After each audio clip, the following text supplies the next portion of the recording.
সমুদ্রের ফেনা পরিমাণ গুনাহ থাকলেও মাফ হয় কোন জিকিরে? দৈনিক ১০০ বার সুবহানাল্লাহি ওয়া বিহামদিহি পাঠ করলে।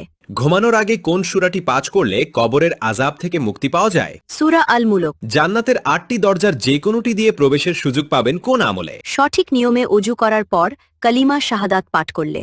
রাগ নিয়ন্ত্রণ করতে রাসূলুল্লাহ সাল্লাল্লাহু আলাইহি ওয়াসাল্লাম কি পড়তে বলেছেন? আউযু বিল্লাহি মিনাশ শাইতানির রাজিম।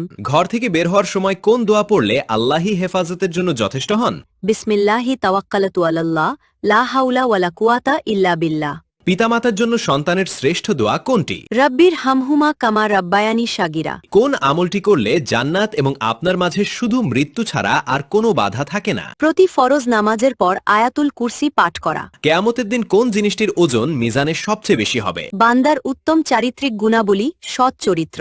পবিত্র কোরআনের হৃদয় বলা হয় কোন সূরাকে? সূরা ইয়াসিন। জুমার দিনে কোন সূরাটি পাঠ করলে পরবর্তী জুমা পর্যন্ত নূরের আলো চমকাতে থাকে? সূরা আল কাহাফ।